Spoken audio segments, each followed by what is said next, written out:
Welcome to episode 74 of the Hard Truth About B2B Commerce. I'm your co-host Isaiah Ballanter, and I'm back with Tim after, I think we lost a week maybe, or? I think we lost 1 week, and yes, Timothy Peterson here, loving this episode 74. I guess we'll have to have a 75th anniversary celebration next week, do something special. That might be fun, right? So I just want to give I'm continuing a tradition we started on a while ago.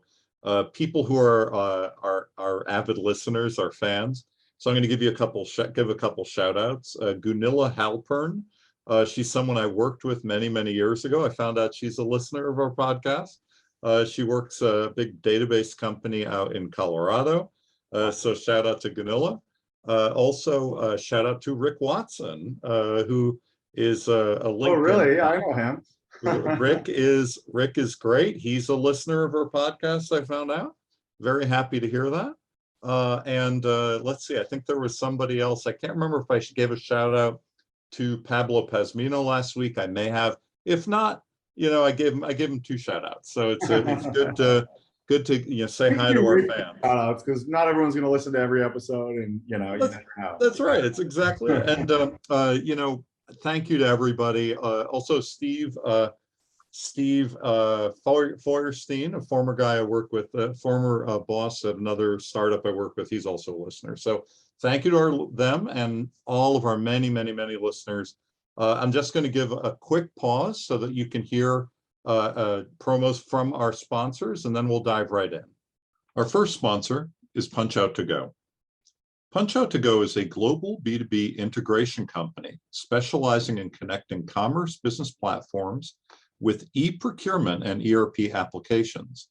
Punch Out To Go's iPaaS technology seamlessly links business applications to automate the flow of purchasing data. With their solution, you can immediately reduce integration complexities for punch-out catalogs, electronic purchase orders, invoices, and other B2B sales order automation documents in order to accelerate business results. Balance is our other sponsor. Balance is a B2B e-commerce payment solution that works well for you and your buyers. It offers a seamless one-click checkout for almost any payment method, including ACH, wire, checks, cards, even terms. It's used by leaders in B2B e-commerce, and it's as easy as buying a shirt from Amazon. Check them out at getbalance.com, book a session, and tell them what your needs are. They are the first dedicated payment platform for B2B e-commerce, 100% tailored to your needs. Thanks again to our sponsor, Balance. Okay, everyone, I'm going to throw that right back to Isaiah to introduce our guest. We've got Fiona Norton from BigCommerce today. Yeah, Fiona, thanks for joining. I think we had BigCommerce on a long time. I mean, it's kind of crazy. We started this during COVID, especially because we were like, well, we can't really do events and sales are tough right now. Like, we got to do something. And it was a good time to kind of start a podcast. And we had BigCommerce on fairly early, but it's been so long. I mean, you guys have launched so many new features, and just love to hear more about yourself and BigCommerce, because it's been probably over a year since we had someone on. So. Yeah, awesome. Well, I'm also a listener and friend of the pod, so I'm excited to be a guest today on the other side of the seat. I am a manager on the product marketing team at BigCommerce. I lead product marketing for our B2B merchant segment. I actually started my career working with Kroger and really large CPG companies. So it was really interesting at that time that I was doing that. E-commerce was kind of just hitting. Grocery and CPG was one of the, I guess, last frontiers, maybe right before kind of this more industrial B2B wave, which we'll get to. But a lot of other industries were already huge in e-commerce, and grocery really wasn't yet. A lot of people questioned whether people would even want to shop for groceries online. Of course, post-COVID, that seems ridiculous. There's so many people that are just doing click and collect and delivery now. So it's hard to imagine back. But at that time, people really did question it. And online just made up a really small portion of Kroger's total sales.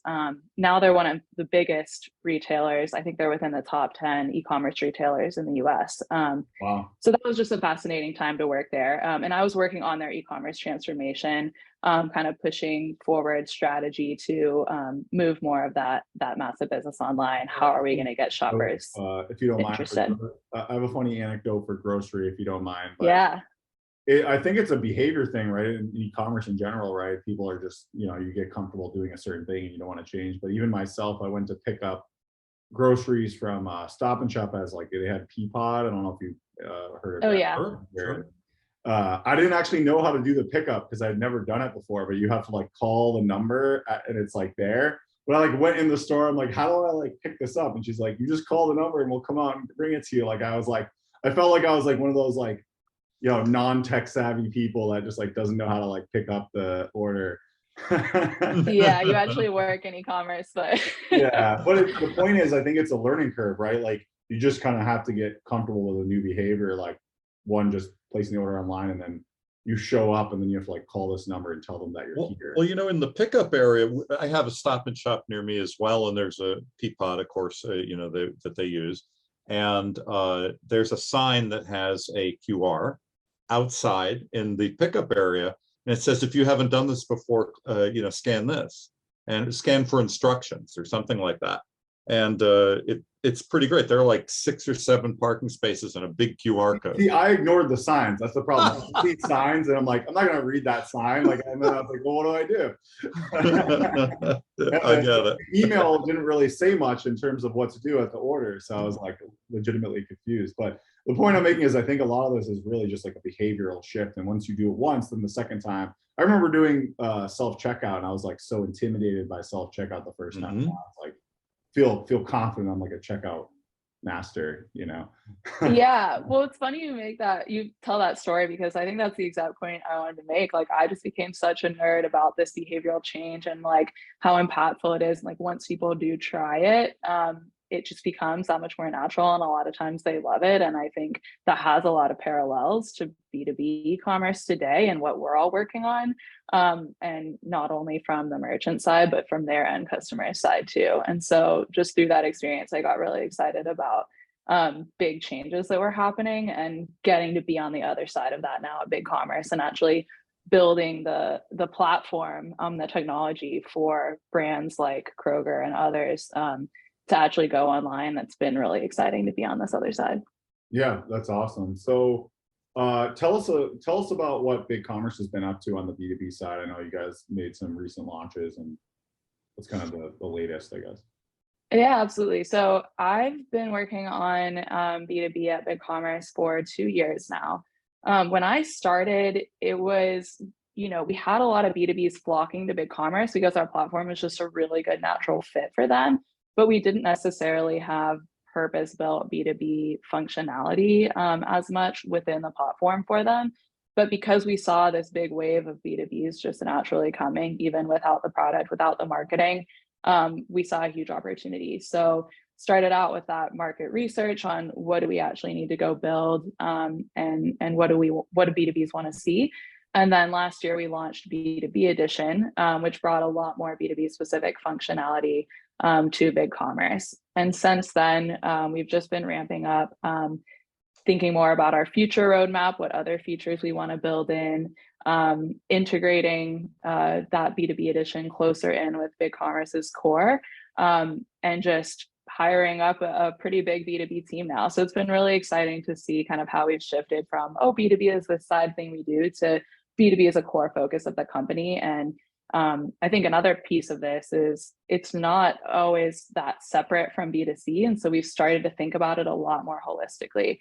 There are several reasons for that, but one of those being that hybrid B2B and B2C customer is really big for us. And that could be anyone from those doing mainly B2B, but starting a little bit of direct to consumer, or on the other side, they're consumer led, but they want to dabble in wholesale. Those cases all the way to huge multinational brands that have really large B2B and B2C channels running side by side. So we started to think about it a lot more cohesively together, and less of this side thing that we do.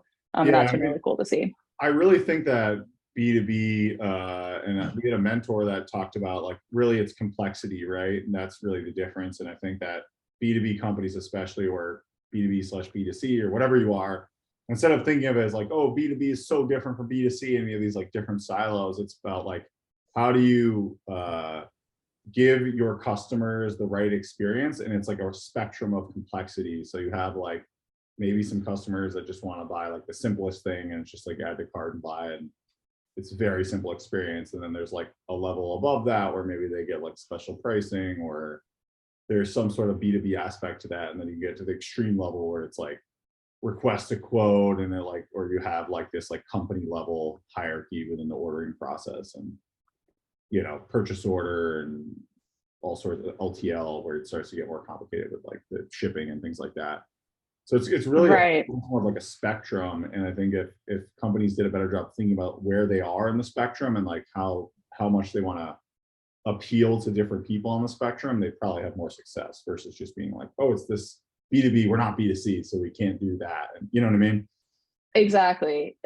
Yeah. And I think, you know, with our native product, we were doing really well in the more simple. And with B2B Edition, we've moved up a bit on that. I think there's still a really high end of complexity that we're probably not the best fit for. And there are platforms that are great for that. But with B2B Edition, we're serving a pretty broad swath of B2B customers. And I think that complexity spectrum is exactly how we think about it too. And one thing I would add too is that, you know, a lot of my conversations with, you know, clients and folks that I'm working with, you know, the conversation used to be kind of what we're saying is like it's B2B or it's B2C or it's products or it's services, you know, these big dichotomies. And that's not really the case. You know, people who are doing products are also offering services. People who are doing B2B are also, you know, doing B2C and everything in between.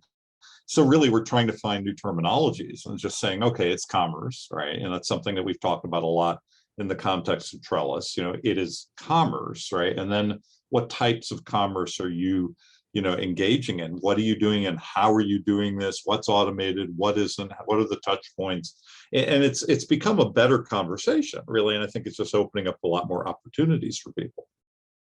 Yeah, I think so too. And it's interesting you mentioned some of those, you know, extremes. And I think one thing we're trying to do at BigCommerce is really be that balance, be that middle ground that's offering a bit of the best of both worlds. And so there are these inherent tensions in e-commerce. I think there's, you know, easy and then really full featured. There's, you know, being fast and then being like extremely flexible and customizable. And what we're trying to do at BigCommerce, everything we do is finding that balance where we want to offer powerful features, but that are easy to use, even for business users. We want to offer simplicity in customization. So trying to be, you know, not the most flexible or the easiest of all time, but the only ones that are kind of striking that balance. And I think that's part of the reason why we've seen a lot of success in B2B. Yeah, I mean, obviously, I think we all agree, and I know it's kind of like, you know, almost a dirty word maybe in the big commerce world, which is Shopify. I mean, I think they've really done a good job on the simplicity side and, like you said, the easy side. But we don't see them very often B2B, and I think it's because B2B has requirements generally. Obviously, this is general, and it's not to say there's zero people that are B2B on Shopify, but it's much less common that we see them on Shopify versus other platforms. And I think they're more on the simplicity side. And then you have folks that are on like the super enterprise complex side, but a lot of people just kind of can't afford that and they get in over their head. I mean, I'm sure you see people that are unhappy with some of these very expensive feature-rich platforms, like you said, that can do everything, but you might not need that, right? Or you're right. Or your team can't really use it, doesn't know how to use it, or you're spending so much money maintaining it. So we're trying to offer that like benefits of SaaS, taking care of some of that maintenance for you, being easier to use. But I think we've really differentiated away from Shopify, especially in B2B with B2B Edition, because we did add some of those, you know, the account hierarchy with user roles and permissions, the sales masquerading, the quoting. And that's another thing we've really focused on. And we actually had 2 acquisitions this year. B2B Ninja, formerly known as Quote Ninja. They do best-in-class quoting, and then Bundle B2B, who we were partnering with to produce our B2B edition product. Do you see that eventually kind of like merging together into kind of one robust B2B version of BigCommerce? I mean, kind of assuming since you own it now. Yeah, that's exactly it. And so, you know, there's this debate about what we want to have be within the B2B edition and what we want to bring into kind of the core product, because like we said, we're always having this balance where we want to have more and more features available for everybody, but we also want to balance that with that ease of use and not bloating up the platform with features that you might not want to use. Yeah, not everyone and so uses B2B edition, so you don't want to overkill the current the basic version. Yeah. Right, exactly. But we are planning to make that B2B edition a lot more robust and building up our product team. That's awesome. Yeah, that's really exciting. Yeah, I think one of the things that's just kind of connected to this too is that there were a few announcements, I guess, that came out of Oracle this week that they're, you know, now the big opportunity for them for the next few years is B2B e-commerce. And I was like, wow. It only took till 2022 to figure that out. I know, it was like, it only, but what's funny couple guys in their homes during COVID seem to have this figured out a few years Yeah. ago. You know? Have they been listening to the podcast? But I think they should hire us as consultants, you know. They're probably listening to the podcast, and hello, Oracle, if you are, we're happy to consult for you. But really, what's funny is that they're saying what we're talking. They are saying what we're talking about. That's the reason that I brought them up. It's like we have realized, you know, that this is it's epiphany. It's just so genius. They couldn't figure it out before, but yeah, Oracle, they have the deep NetSuite ERP background. So, and I mean, I know for a fact there's a ton of BigCommerce customers that are using NetSuite. Yep. So, I mean, they're already doing the B2B process, but a lot of it's probably still offline, or they're calling in and manually placing the orders on Oracle or NetSuite or whichever version of the systems they have. You know? Well, with their billions, it'll just be interesting to watch, like how they try to catch up or how they try to really get ahead. You know, that's really what I'm thinking about all of these announcements this week. Yeah, that is interesting. Yeah, the ERP world, especially, I think is one of the biggest challenges that we see in B2B is that, you know, they're also ingrained in these ERP systems, and sometimes they're on old versions, or it's funny because a lot of times when you talk to these companies, they don't have like an expert or even much internal expertise to do much on their own ERP, but their whole business revolves around the ERP system with like inventory accounting and all the complex data, and bringing that into an e-commerce platform seems to be one of the biggest challenges we see, which is, you know, surfacing the data to the customer. I'm not sure how much you guys are seeing that on your end, but it's been a Oh yeah, we definitely are, and I think that's one of the reasons why we do emphasize flexibility, and we don't want to force people to use BigCommerce as their source of truth when we know ERPs are the main source of truth for so many B2B companies. And so yeah, we're really focused on ERP integrations. That's definitely a key piece. I believe you guys partnered with Acumatica as one of them, and what are maybe other partnerships? Are you guys working on more of that within the ERP ecosystem, or? Yeah, we are. We're trying to be really flexible to be able to allow just bring your own ERP, like anything that you have. But there are certainly ones like Acumatica that we work with more often. Gotcha. So you have some that you're working with more often, but you want to be pretty agnostic to that. It's the same approach we take. I think most companies do not want to change their ERP because it's such a monumental task. So when I hear people are switching their ERP, I'm like, oh, well, this is going to be a slow sales cycle. We'll probably we'll talk to you in like 3 years, and then maybe we'll get the sale. Exactly. You know, and I'm sure this is something that you know, us and our listeners come up against. But you know, when I talk to people in those initial conversations saying, you know, we need to do something with e-commerce, let's talk about what the options are, they often say, the first thing they say is, we can't change our ERP. You know, we can't. Yeah, that's usually a common, we see that a lot.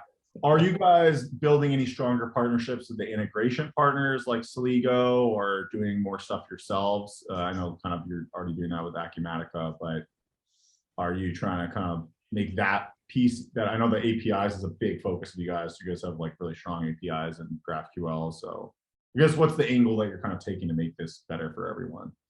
Yeah, I would say like strengthening the APIs, like getting that, being the most flexible we can possibly be, because we really do want it to be like bring your own, but we are also working with Sligo and others. Like we want to we're kind of coming at it from all angles, I guess, partnerships and engineering, but we really want to make it as flexible as possible. We don't want to ever lock anybody into a certain stack. Yeah. Yeah, no, no, you guys do a great job of that with payment gateways, and they can pretty much use whatever payment gateway they want. So that's pretty cool. Anything else that any other, we can kind of move on from into other. I'd love to hear the stats that you mentioned. We can go to that next, but any other cool things you guys are working on? I know. Well, I do want to touch on multi-store is now live. That was something that we thought was pretty cool, and I think you guys, to us, and are like the first true kind of SaaS multi-store e-commerce platform that we've seen, at least. Maybe there's something, but we haven't seen it. Yeah, the multi-storefront launch was huge for us. That one has been coming for a long time. We were really excited about it, and the merchants were really excited about it too. So we've seen a lot of, really big. It's part of our move into the enterprise space as well. Like if really big brands, they really need that multi-site capability, and that's another focus for BigCommerce, not just within B2B, but overall is moving more up market. How are we becoming more enterprise ready while still serving that the small business end, and not leaving that behind, but really hitting that balance where if you are an enterprise brand and you want something easier, we have the features and we have the capabilities for you to do that. And I think multi-storefront was really a critical piece of that. I mean, I sometimes find that sometimes the small, medium-sized businesses have harder requirements than the enterprise. Sometimes they do need multi-store for whatever reason. They don't necessarily have to be an enterprise to go international or have some of these things, so. Yeah. Kind of a vague term, right, though? Do you mean like Fortune 500, or do you mean like, mid-size? It's like, it can mean a lot of things, right? Yeah, it can mean a lot of things, definitely. Maybe not, top 10 e-commerce retailers in the world, but moving further past that mid-market space where we've always done really well, and starting to go into what many would consider like a real enterprise business. Yeah. Well, part of what I see about multi-store that's been interesting is, and it's what you said, Isaiah, about sort of that difference between the small and medium and the enterprise, and how these are different. Sometimes the smaller businesses, it's a question of the brand ownerships and exactly how things are structured. They acquire something and then they're in the process of doing something with that acquisition, but they still want to, leverage whatever tech and tools they have over here in these teams, and it becomes this really complicated thing. Whereas there's a hotel chain I've worked with where they have 39 brands and they have all of these different sites. They're fine just saying, okay, we're going to change the way it works across 39 different, stores, right? They could do that, but you can't really, it's harder to do that when you're like up smaller and you have this longer process and, multiple teams in different places. It gets complicated. Like you said, some of the teams aren't as mature, so they need autonomy and they get to work on one site and different from the other site. And yeah, and then the whole national thing too, right? I mean, some of this is just having the region-specific focus.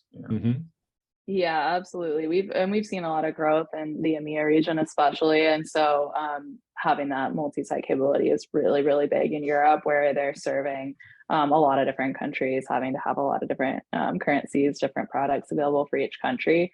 And I think the whole idea of multi-storefront is kind of an extension of some values that BigCommerce has always brought to the table and kind of hung our hat on. And, having B2B and B2C on one platform has been really huge for us, because a lot of the customers that come to us, B2B merchants, had to have two separate platforms, one for their B2B channel, one for their B2C channel, and teams that were completely separate, a lot of different management. So we already were bringing those things together, and allowing people to manage both from BigCommerce. But now having multi-storefront, you can actually bring that together even more, where you're managing multiple storefronts from a single backend. Have two different websites, but one backend and one infrastructure. And it's complicated to manage to one site versus.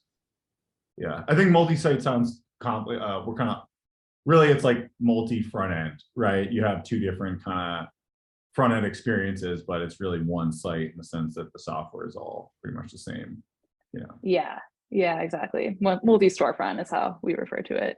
Yeah.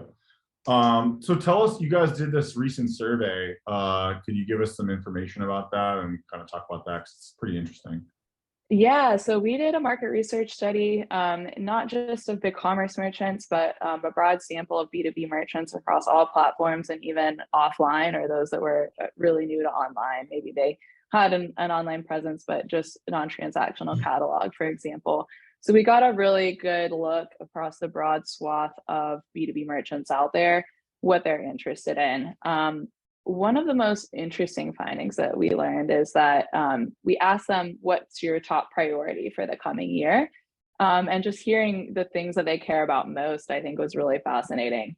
The number one thing they cared about most was onboarding customers to buy online, which was interesting to me because it seems really simple on its surface. Okay, you built a new site, you have to now get your customers to come use it.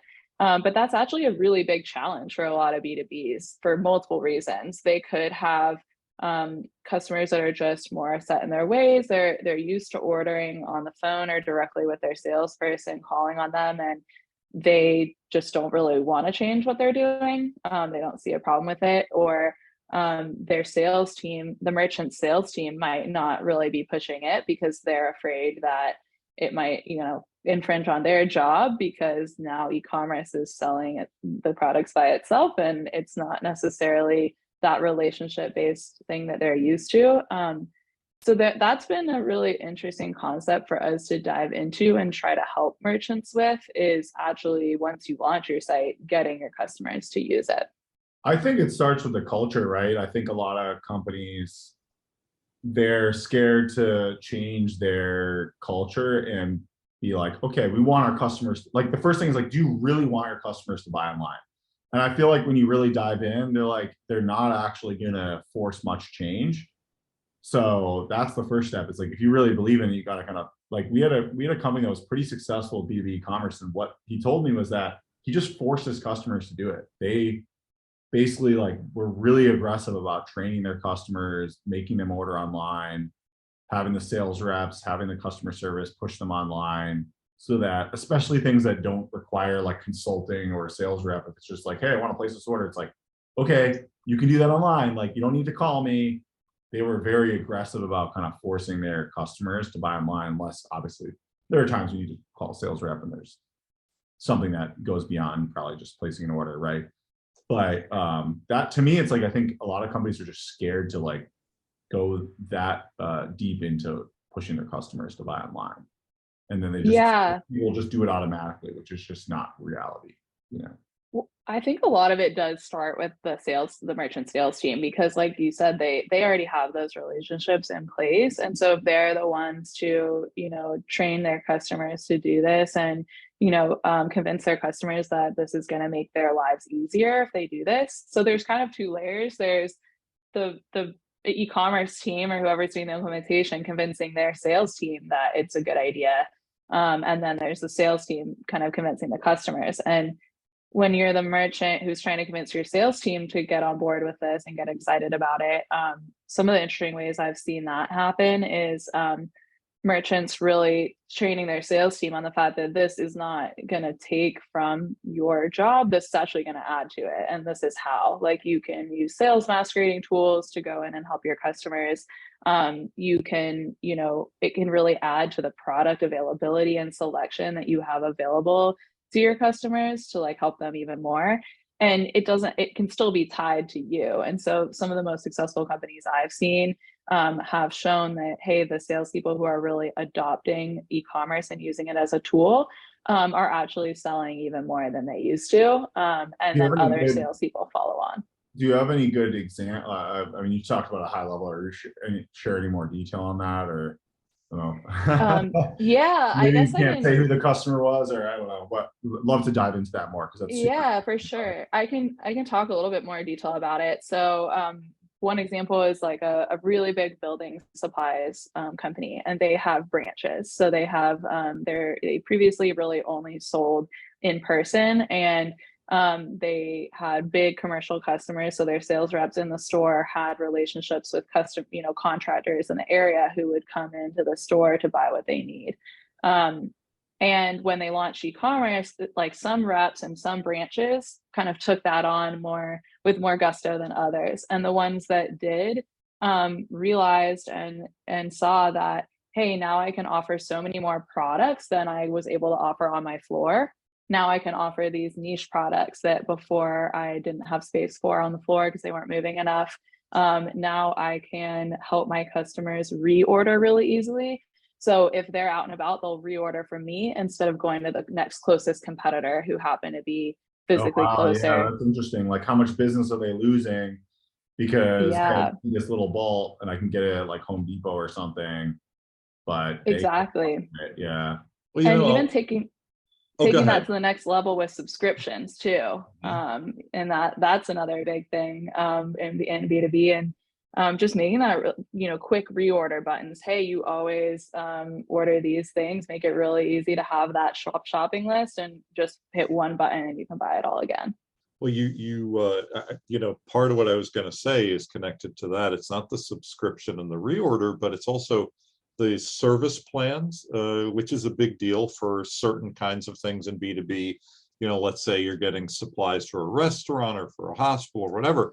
Service plans are one of these things that are often very sales intensive, and I've led sales teams too, right? They're really a lot of work, but they're really benefiting hugely from adding that into e-commerce, because a lot of with like a good video or a good description of the product, often the customers are doing all the work for them now. They're selling these service plans at a rate that you wouldn't expect, and it's just been such a boon for a lot of these big companies. And the other thing I'd quickly mention too is that the sales teams can now send out like links to the pre-orders, right? It's not even just a reorder, right? It's like, here are the new products that we think that you should do, just click and buy, or click and we'll discuss it if we need to in a quick live chat or something, right? Or a call, and then you're done, right? And then we pop it into the cart. It's just gotten so much easier than like the back and forth and the time. It's quicker and it's easier and it's more money, right? Yeah. One of the quotes that I love that I'll never forget was hearing one of the merchant salespeople say, "I couldn't believe it that I was selling orders in my sleep." And that's another thing, is like, you're doing work without having to actively be working because e-commerce is working for you and you can use it in that way. And so I just thought that was really cool. Yeah, if I was a sales rep at one of these companies, I would try and really dig in, because to your point, it's like, let's say contractor XYZ, maybe they do 10 houses a year. I don't know, I'm just making this up. Maybe they're spending, 500 grand a year on supplies, and that customer is only spending 20 grand with me. It's like, well, why, what's stopping them from spending the full 500 grand? Maybe you don't sell everything, but maybe you sell almost half or a big chunk of that number, right? It's like, they could be using this program, almost like an e-commerce program and services, to your point, Tim, is like, build this like relationship with them to be like, okay, how can we make it attractive to you to bring all of your business to me? And if you can just buy online really easily, get a subscription, make sure it gets there on time to all your construction sites, or like, because to your point, what's probably happening is they're doing a lot of things on convenience. Oh crap, I ran out of this thing, I'm gonna go run to Home Depot and I need a bolt or whatever it is, so they're probably buying Yeah, 20 different vendors because based on convenience. exactly. And the other thing that you can do is you can start to use, once as a merchant, once you've gotten your core e-commerce functionality in place, you can also start to get really creative with the technology. So this building supply company example we're talking about, they now have an online estimation tool where you can just upload your plans and it spits out what you need for their customers. Hey, they can estimate exactly what they need. And so there's just so many more ways you can add on this interesting functionality to keep making your customers' life easier. And then they're going to keep buying more and more from you. And that's kind of that cycle that we see of e-commerce growth for these companies that are doing tens and tens of millions offline, and we're only doing a little bit online until this snowball starts to really take off. I'll just add one other thing to this, because it just came to mind. And I don't know if this is like going to be a surprise to people, but Wayfair is working on a project, and it is hybrid B2B, B2C. And what the tool is going to allow you to do is to say, you know, I have a condo complex and I need to have furnished units for sales. It's a 5-bedroom, boom, boom, boom. Do you want to have modern, you know, do you want to have like a Victorian furniture? Click and buy, and it fills up every single room in the house with deliver it, set it up, and like, yeah, it's like this full rooms. So it's like living room, dining room, 3-bedroom, office. Will they office. set it up for you too, or I wonder how far They do. They actually, the plan is that they're going to just have flat prices for a lot of these things. It's like average of 2,000 a room, boom, boom, boom, and you know, to pick this style and then install on this day, white glove delivery, and then you know you're seeing the 3D views. Wow. So this to me is such a great tool for B2B and B2C. It's like, I want to do one room in my house that could still be really valuable and you get a good deal. Or you could imagine the B2B side of this and like, you know, I need to furnish offices. I need to. Yeah, I'm thinking just about our, we have an Airbnb rental business with my wife. She does all the work. I don't do much, but she spends a lot of time on just, you know, making things nicer and making rooms nicer. So I could see how that could be like super valuable, especially the big list of, you know, right now, the market's tough, so we're not really looking, but she was to buy a new house and you got to, you know, kind of revamp it. It's a lot of work in that first initial, each room, got to go through each room. And yeah, imagine if you could just have a service do every room for you. That would be crazy. It's great. I love the idea and I'd love to see how it actually works out. I wanted to kind of transition a little bit from what you said, but that's pretty awesome to hear that you have a customer that's adopting this and the branches are getting more, and then like the other less sophisticated branches have to like adapt because they're like, oh, we don't want to fall behind the guys that are selling like triple us because they actually use the website. And then you have this estimator tool. I mean, you mentioned something to us, you know, before the podcast, is that you see some B2B companies really being innovative. What I guess kind of scares me, and I kind of want to drill this fear into the companies not doing anything, because I feel like if they, this is what scares me essentially, is that you have people like that, and then you have people doing nothing. I mean, what's going to happen to these companies that are barely selling online, or they're just not really taking it seriously? It's just, how much longer can they, you know, we saw what happened with retail and what happened with the companies that didn't do anything. And most of them didn't, yeah, right? Exactly. It's kind of like you got to keep up or you're going to get left behind. And I think what you've said is exactly right, that right now what we're seeing is there's this assumption that, you know, all B2Bs are old school and they're not good with technology and they're just going to do things the way it's been done. But I actually spend quite a bit of time dispelling that myth. I think it's, you know, some B2Bs are definitely that way. A lot still are, but there's also B2B merchants doing some of the most interesting things that I've seen in e-commerce. To your point, they're the ones pushing the limit of e-commerce. They're the ones doing fascinating things with our platform. And I think what we're seeing is those companies right now are leagues ahead, and they're the only ones in their industry doing that, and they're making this huge progress. But we're starting to see more and more people getting online and doing this. And so what's going to happen is, instead of, oh yeah, some people are more advanced in e-commerce and they're the only ones doing that, it's going to be, if you're not doing that, you're going to get left behind. And like, yeah. And that shift is happening. It's not enough of a value prop. Maybe there's the occasional one, like TJ Maxx is one of those ones that I just don't know how they did it, but they seem to have survived the e-commerce wave with this like discount inventory that just revolves so fast, but they don't do a ton of e-commerce. So there's probably gonna be something like that that survives, but I feel like that's the exception, not the average retailer. Yeah, exactly. So I do think there is like quite a bit of urgency at this point, because things are happening faster and faster. Of course, COVID accelerated a lot of that, but it's not just COVID. It's once businesses start doing this and see the benefits, they're investing even more. You know, that survey I mentioned that we did of B2B merchants investing in e-commerce platform technology was the number 2 or 3 priority that they had. out of all of their business concerns. So we're definitely seeing it. Don't think it's not coming to your industry, because it is, even like those heavy industrials. Yeah, yeah. Well, I'll give an example that people aren't even probably aren't even aware of. There was someone I spoke with in the past week. They were talking about, like, sadly, like cemetery supply stuff, and people do stone carving and monuments, and it seems like the most old school thing in the world, right? It's bronze plaques, it's carved stone, whatever. This is totally digitized now. Apparently, all the communication around the country between cemeteries and crematoriums, all these different things that we don't really think about, even though they're all parts of our world, that's actually moved ahead very, very quickly in the last few years. And maybe sadly, because there was so much stuff going on with COVID and the way people could communicate or whatever, but still, it really didn't want to do in person past the COVID around. So yeah, I guess, but it surprised me. But it was actually a really pleasant surprise to hear that it's even extended to those types of things that are still largely like craft, like people carving stone, right? It's a remarkable thing.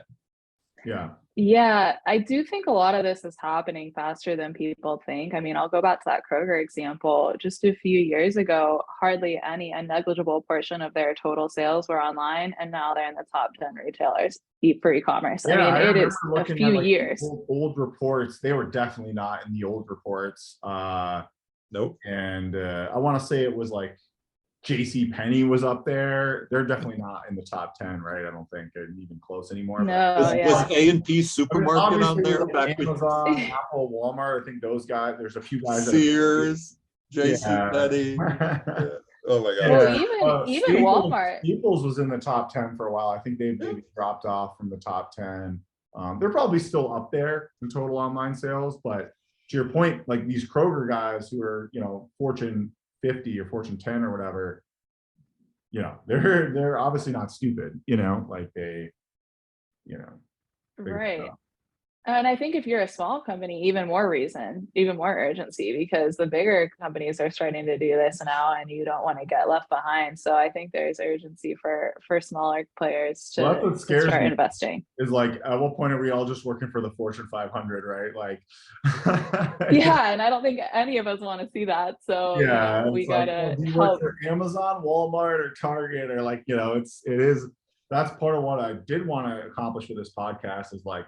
And one of the reasons we've partnered so strongly with BigCommerce is we feel like BigCommerce and the knowledge, there's still time for these SMBs to evolve. And if you're smart about the investments, but to your point, if you wait too long and these big guys are going to be dumping millions, if not literally billions at like the Wayfair level into this stuff. So you can't just kind of neglect it, Yeah. I mean, one of my favorite things about the small business aspect of this transformation is it's such a huge growth lever for them, because if you're a small B2B business and you just operate in your region with customers only in your town, and you might do really well with that, but if you can get online, you can start to expand to new regions, acquire new customers. I mean, the digital marketing wave is also hitting B2B, another topic I could go on about, but B2Bs are starting to have, more blog marketing and working on SEO and new customer acquisition, to where it's like you can expand your service area in days by going online. And I think that's really cool. Well, I've used them as an example on this podcast a couple times before, but I was fortunate enough to work with Symantec, and when they were splitting between Symantec and Norton, Symantec is more B2B and Norton is more B2C. But what was fascinating is, I was really helping them with a lot of content related things. And it's exactly your point, right?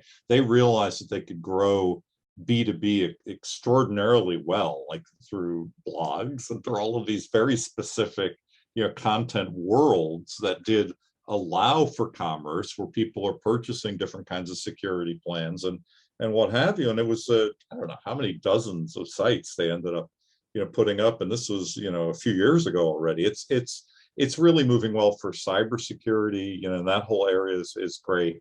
But there are also just tons of other areas like that I keep hearing about. I try to find things that I'm a little surprised about all the time. So I brought up the cemetery thing, but cybersecurity really is a no-brainer in a way, and it's great to hear companies doing that kind of thing.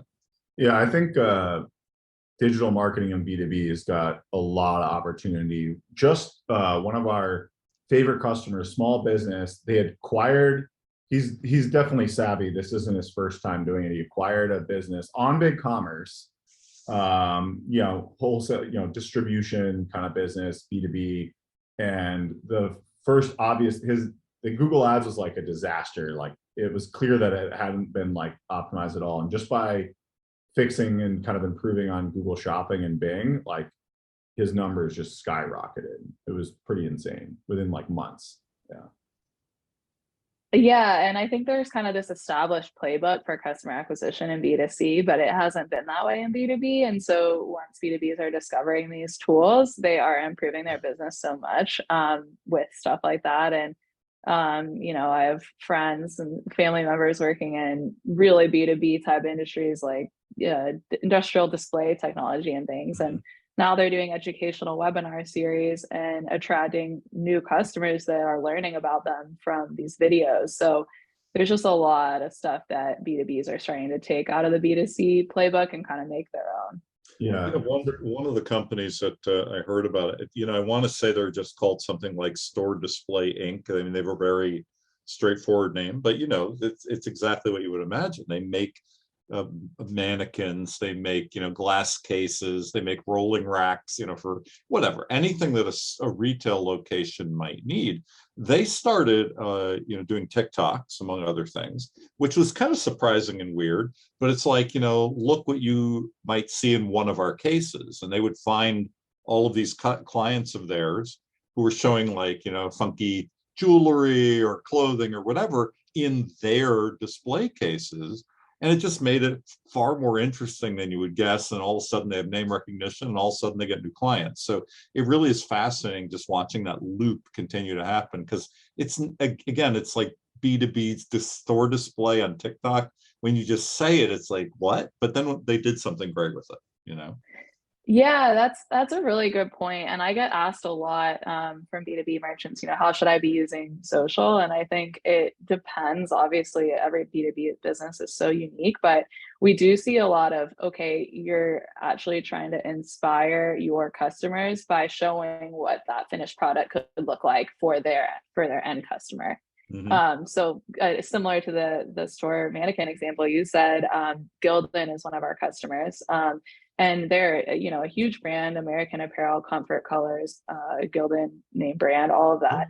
And they have a pretty big Instagram presence showing, some of the inspiration that you can make using their clothes as a blank canvas. And they run a lot of different handles and kind of have this designer community where they're trying to engage the people designing stuff using their clothes. And so there's just kind of this extra layer in B2B, but I think the tools, are still really useful if you can get creative with it.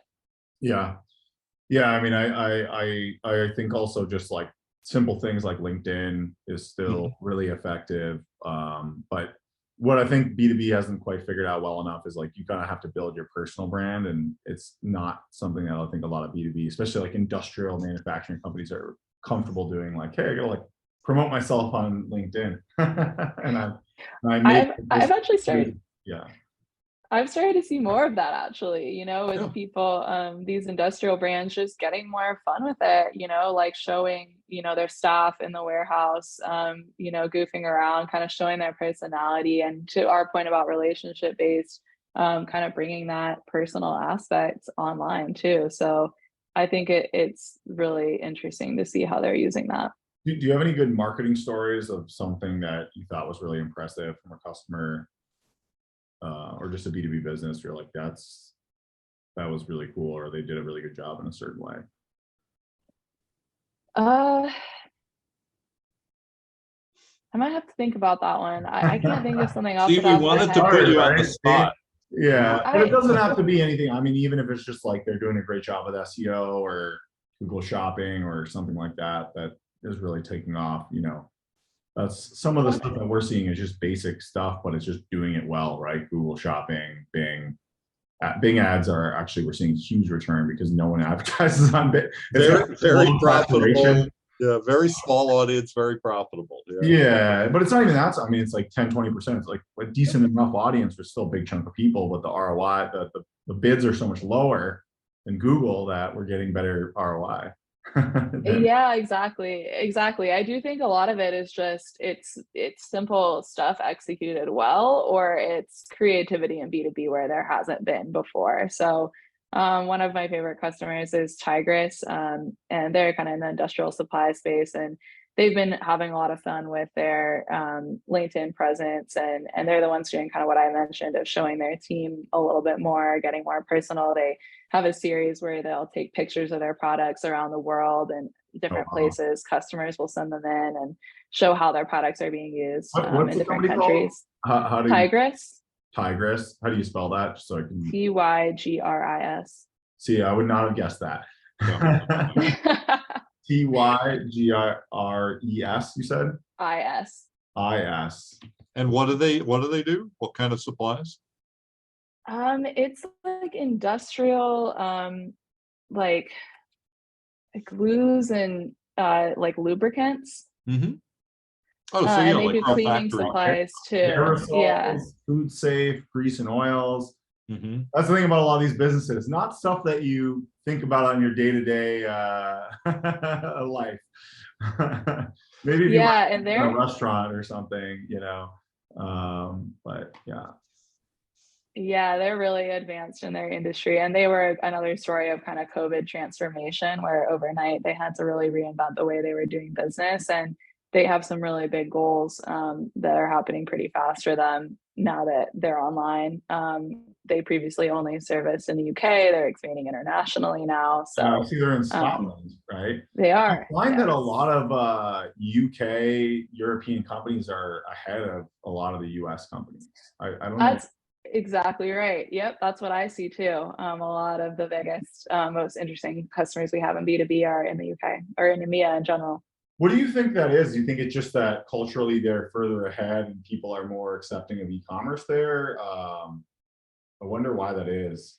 That I Yeah, I tend to see them just being ahead in e-commerce in general. You know, they adopted headless, I think, faster than in other places. I think part of it, honestly, is that in the US, you can service such a big market just within the US, whereas in EMEA, you know, it's beneficial to be able to expand to other countries yeah. sooner.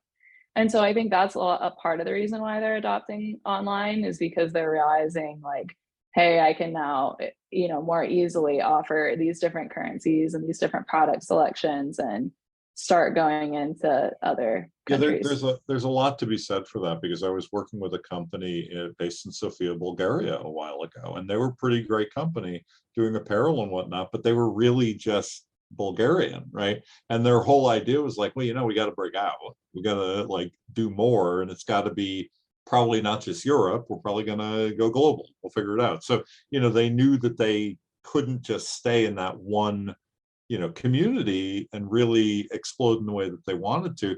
And I think that, yeah, that makes a lot of sense. It's almost like American companies have gotten too comfortable, right? It's you can, you know, and I think that's part of the problem with B2B, especially in America, is that they are almost too comfortable, right? They have this almost exclusive agreement to distribute in a region. That's the other thing about a lot of B2B businesses are like, I feel like they're only successful because they have these like exclusive rights. And how long is that going to continue where you're the distributor of New England or, you know what I mean? Like, at what point do the manufacturers go, hey, why, you know, why are we giving away so much margin, or they Those are disappearing, by the way. I keep hearing that. So maybe in a few years, that kind of stuff will just go away. Yeah. Just adding to the urgency too. I mean, honestly, it's the time is now. If you're thinking about it, it's here. The time was yesterday. So I think everybody is kind of realizing that, and that's why I love working in e-commerce right now, especially within B2B. Yeah, it's like very, very innovative, cutting edge stuff that's happening and moving really fast. Are there any other things in B2B that you think are, you know, maybe aren't obvious that people should be thinking about? I think another one, and I guess you could debate, some people probably do think this is obvious, some probably don't, but the use of data analytics, I think is another thing that's been very advanced in B2C for a long time, but is now hitting B2B. And it's just another reason to get online because you have so much more data and more easily usable data about what your customers are doing, Mm. what they're purchasing, what products are purchased together, how much products are repeat purchased and at what intervals. I mean, there are so many different things that you can get into with kind of business intelligence tools that I think B2Bs are starting to realize that and do more with it.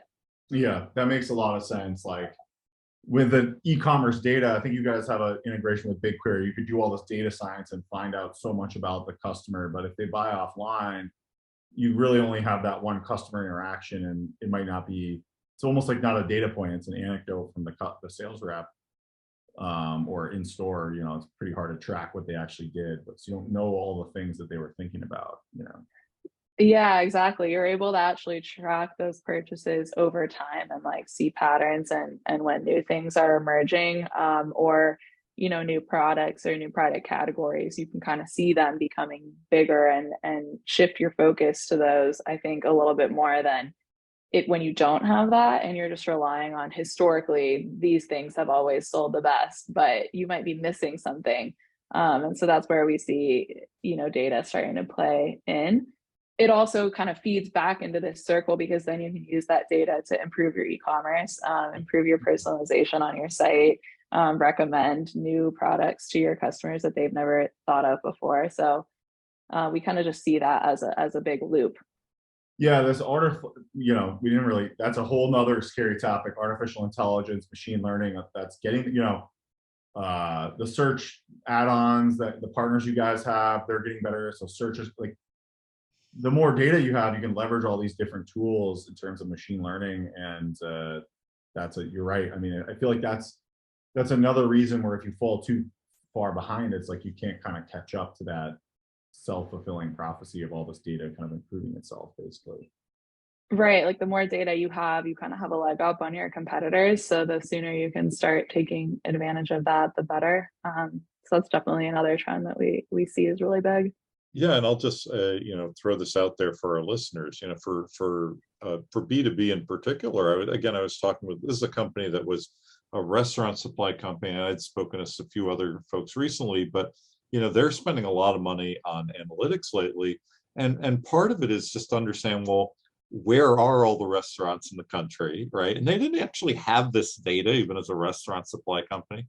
Which ones are open, what hours, what types of food do they sell? If they sell that type of food, what type of equipment do they generally have?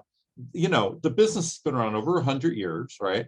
But they never really had the full complement of all that kind of data that you now have available. So they can really automate this for their sales teams and to get offers put together for e-commerce and say, okay, Chinese restaurants in New York, Boston, San Francisco, et cetera, need X, right?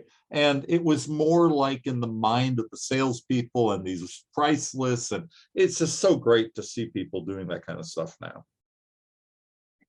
Yeah, I think so too. It's like it is really exciting. And I think kind of having come from B2C world and like seeing that now being executed in B2B is it's only going faster and there's only more ahead, I think. So we're kind of getting towards the end here. What would you leave people with? I mean, especially with BigCommerce, they can sign up for a free trial, right? I mean, that's part of what I always say too. It's like there's no more excuse anymore. Like just test it out, go load your products up, like do something. But sitting around kind of on an old website is probably not a good strategy. Yeah, I think sign up for a trial, get a demo. And we have, I think one of the big things about BigCommerce and our agency partner network is we have the e-commerce expertise to help you. So you're not going to be alone in this. There's, a lot of service that we provide to make sure that BigCommerce is fitting to you, not the other way around. And that we're there as a resource. And I think, that goes with our agency partners too, is I think a lot of B2Bs are just scared to get started, but that's why we're all here to help with that. And so I'd say like, yeah, there's no better day than yesterday, and the next best day is today. That's a good motto. I mean, I like the quote from the author James Baldwin, "The time is always now," but I really like, there's no better day than yesterday. That's really good too. Excellent. Thanks. Yeah. Thank you so much. I'd love to have you back on, especially because, you guys just did these acquisitions. Do you think maybe towards the end of the year, maybe next year, you'll probably have some pretty exciting things about how the evolution of that plays out. And I'm sure we'll have much more exciting B2B stories about that to talk about. Yeah, early next year, I think would be a great time. We definitely have more stuff cooking in B2B. So that'd be great to come back on. That's awesome. Excellent. All right. Thank you for great episode 74, right? Fantastic. Thank you guys. It was great to be on. As I said, I'm a big fan, so loved being part of it. Spread the gospel. We need help with marketing this podcast. That's right. It's hard to, B2B e-commerce is not always, for a lot of people, it's not the most exciting.